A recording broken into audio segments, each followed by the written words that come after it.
Ujar Nabi kita, 5 perbuatan yang membatalkan pahala puasa adalah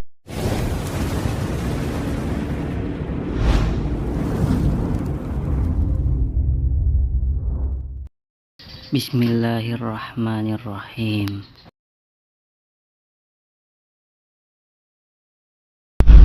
Puasa umum yaitu puasa sebagaimana yang telah dijelaskan secara terperinci oleh para imam dalam berbagai kitab fikih, yaitu mencegah perut dan kemaluan dari segala sesuatu yang dapat membatalkan puasa.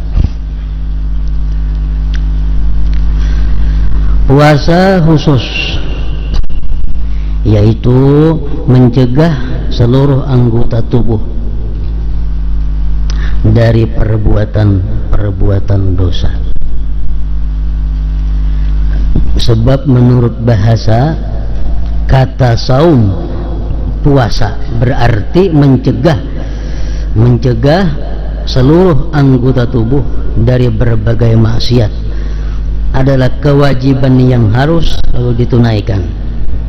Oleh karena itu, orang yang berpuasa dalam arti khusus wajib menjaga mata, lisan, telinga, tangan, kaki, dan seluruh anggota tubuh lainnya dari hal-hal yang menurut syariat makruh. Semua ini ia lakukan agar tidak terjerumus dalam hal-hal yang haram. Nah, jadi puasa khusus. Kalau puasa umum itu puasa untuk menggugurkan kewajiban.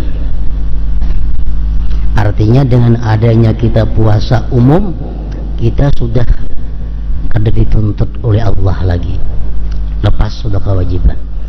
Walaupun kita puasa masih mau berdusta, puasa masih melihat nang haram, puasa masih mendengari nang haram, puasa masih memakai pakaian nang haram, tapi dia menahan mulutnya daripada makan sesuatu dan kemaluannya daripada berbuat yang membatalkan puasa, itu sudah menggugurkan kewajibannya. Artinya kewajibannya sudah lepas. Nah, untuk urusan bahwa puasa ini mendatangkan pahala lawan-inya, puasa ini akan memimpin dia kepada takwa, puasa ini untuk mendekatkan dirinya kepada Allah, puasa ini untuk mengumpulkan dia bersama-sama dengan malaikat. Nah, itu puasa khusus. Maka puasa umum kada kawa.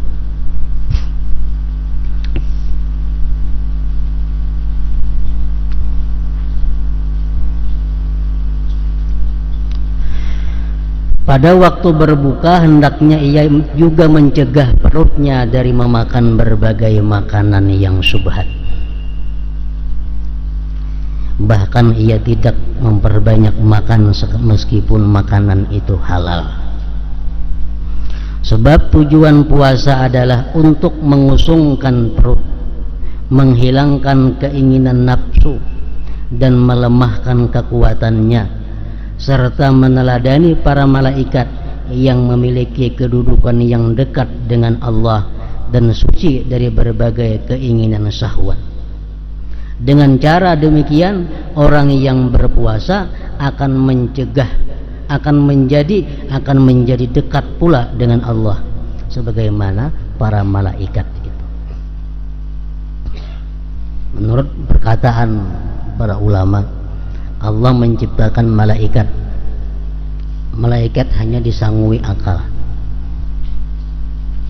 Malaikat disangui akal. Malaikat kadang mengenal makanan, minuman, perempuan atau dan sebagainya, karena hanya punya akal. Akal ini adalah makhluk Allah yang sangat dicintai Allah. Akal ini urusannya hanya kepada Allah. Akal. Bila orang tuh mau berbuat maksiat, itu orang kurang akalnya. Orang kafir, Allah mengatakan kada berakal sama sekali. Karena akal ini, orang yang ada punya akal, dia pasti taat kepada Allah. Akalnya makin sempurna, makin banyak taatnya kepada Allah. Nah, malaikat orang yang diberi akal sempurna, lalu seluruh kehidupan malaikat hanya untuk taat kepada Allah. Kedua, Allah menjadikan manusia makhluk yang paling lengkap. Diandaki akal ada, diandaki nafsu syahwat ada.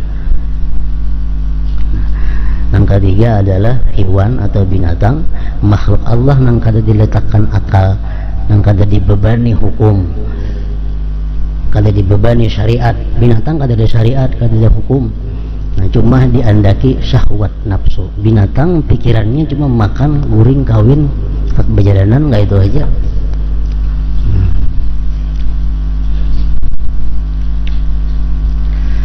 Malaikat khusus untuk Allah, binatang khusus untuk urusan kenyamanan, kenikmatan, kelezatan, syahwat. Manusia ini yang sempurna diletakkan oleh Allah akal dan syahwat. Nah, bila mana kita kawa memenangkan akal daripada syahwat kita, daripada nafsu kita, berarti kita termasuk golongan malaikat.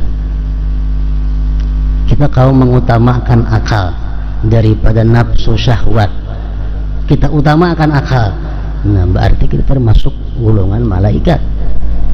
Bila mana akal kita tunduk di bawah nafsu syahwat kita, berarti kita termasuk golongan hewan, golongan binatang. Nah, bahkan lebih sesat daripada binatang.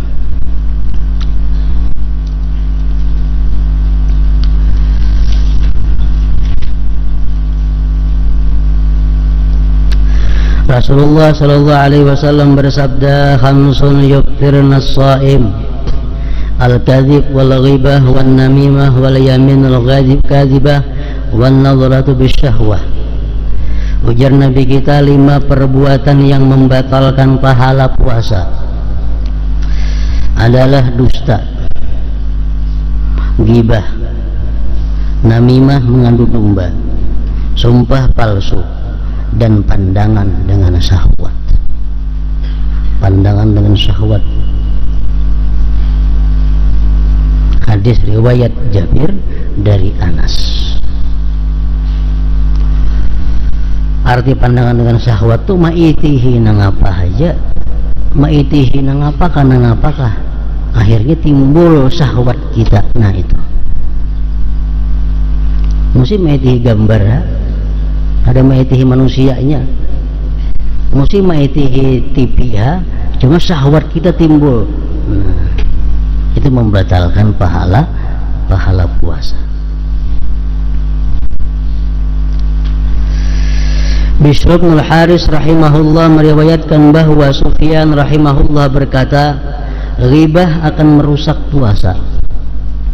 Sedangkan Al-Laits rahimahullah meriwayatkan bahwa Mujahid rahimahullah berkata, 2 perkara yang akan merusak puasa, ghibah dan berdusta. Rasulullah sallallahu alaihi wasallam bersabda, innamas shaum junnah, fa idza kana ahadukum sha'iman fala yarfus wa la yajhal, wa in imru'un qatalahu aw syatamahu falyaqul inni sha'im. Sesungguhnya puasa adalah benteng. Jika salah seorang di antara kalian berpuasa, maka janganlah dia berkata keji dan bertindak bodoh. Jika ada orang yang mengajaknya berkelahi atau mencacinya, maka hendaklah dia berkata, sesungguhnya aku sedang berpuasa. Inni sha'im. Hadis riwayat Bukhari dan Muslim. Rasulullah sallallahu alaihi wasallam juga pernah bersabda mengenai 2 wanita yang sedang menggibah. Samata amma ahallallahu lahuma wa aftarata ala ma harramallahu alaihima. Ujar Nabi, kedua wanita itu berpuasa dari hal-hal yang dihalalkan Allah. Ya kan, makan tuh halal aja, minum halal. Ini puasa, kawa menahan diri daripada hal-hal yang halal. Tetapi mereka telah berbuka dengan hal-hal yang diharamkan Allah. Ghibah, dusta, itu hal-hal yang diharamkan oleh Allah. Kada mampu dia menahan diri daripada yang diharamkan Allah. Apakah arti puasa seseorang yang mencegah dirinya dari segala yang dihalalkan? tetapi sepanjang hari dia tenggelam dalam hal-hal yang haram.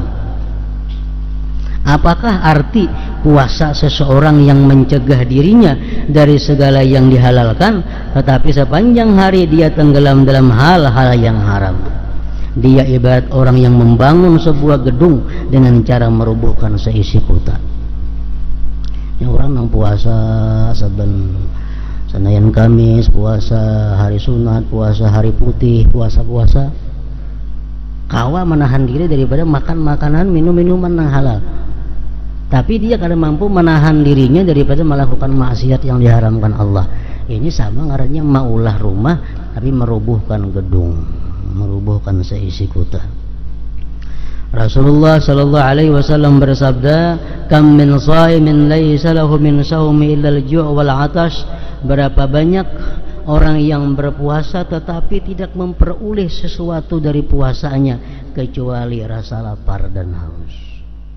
Para ulama berpendapat bahwa orang yang dimaksud dalam hadis di atas adalah mereka yang tidak mencegah anggota tubuhnya dari berbagai perbuatan dosa, atau orang yang berbuka dengan makanan haram.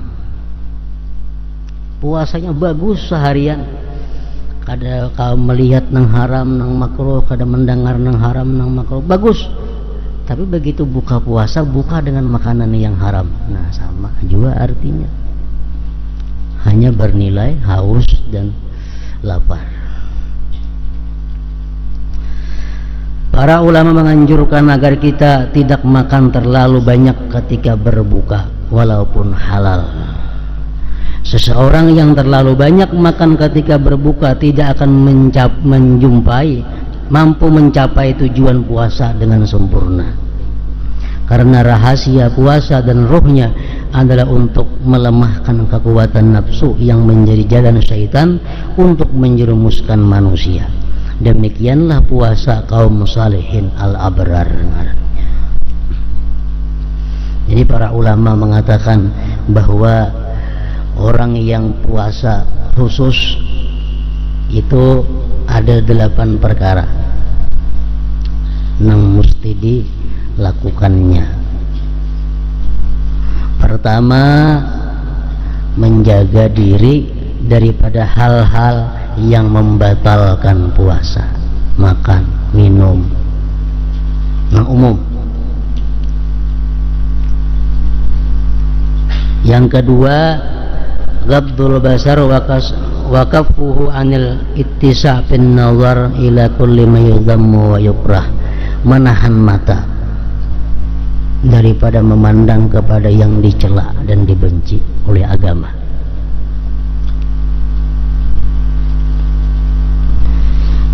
Yang ketiga, hifdzul lisan anil hadayan wal kadhib wal ghibah wal namimah wal fuhsyi wal khusumah wal mira' wa kulli ma yudhammu wa yukrah.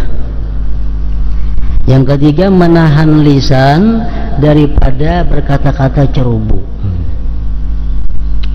dusta, ghibah, namimah, perkataan jahat, bertengkar, berdebat, dan tiap-tiap yang dicela dan dimakruhkan oleh agama.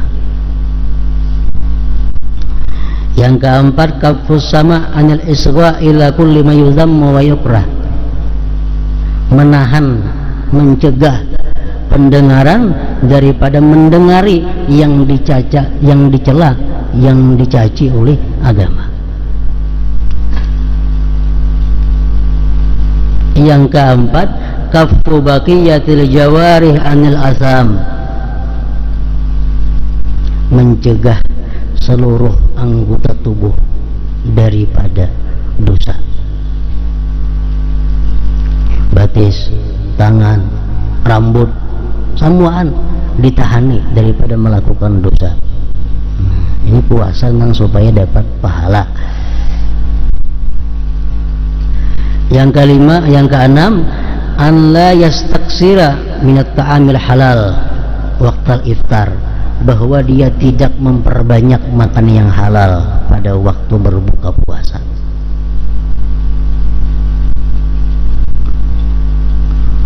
Yang ketujuh, ayyakuna qalbuhu ba'dal iftar muttariban bainal khawf war raja, bahwa hatinya sesudah berbuka puasa bergoyang, hatinya bulak-balik antara takut dan harap kepada Allah. Takut kalau puasaku hari ini mendatangkan kebencian Allah, harap puasaku ini diterima oleh Allah. Nah, hatinya sesudah buka puasa berbulak-balik antara takut dan harap. Yang kedelapan, ikhlas melaksanakan semua itu. Nah, itu puasa. Bila kita mampu puasa dengan demikian, nah puasa itulah yang membawa kita kepada takwa. Puasa itu yang menghubungkan kita berkumpul bersama dengan malaikat. Puasa itu yang mendatangkan pahala. Hadis qudsi mengatakan bahwa ajar Tuhan apa? As-saumu li wa ana ajzi bihi. Puasa itu ya Tuhan, aku puasa itu li untukku dan aku yang langsung akan membalasnya. Tentu puasa yang sesuai dengan aturan-aturan tadi.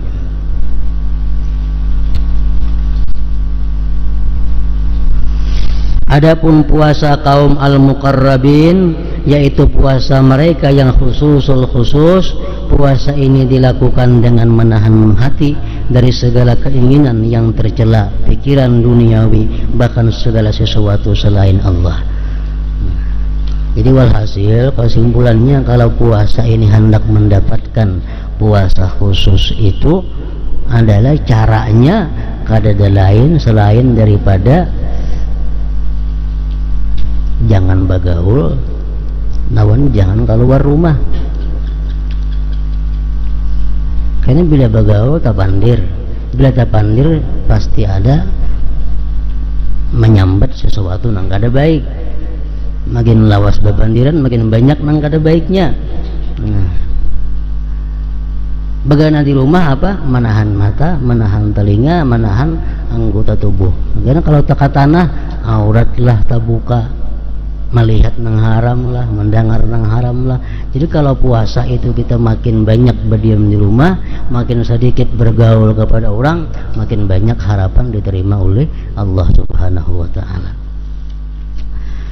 Orang yang berakal mengetahui kewajiban puasa umum dengan sekali dengar saja. Puasa umum ini mudah dikerjakan baik oleh orang saleh maupun orang yang jahat, orang-orang khusus maupun masyarakat awam. Yang siapa saja tidak menunaikan puasa Ramadan dengan ketiadaan uzur, maka ia telah merubuhkan sebuah rukun Islam. Orang nang kada puasa berarti dia merubuhkan satu tiang Islam yang ada pada dirinya. Inilah yang maksud puasa umum.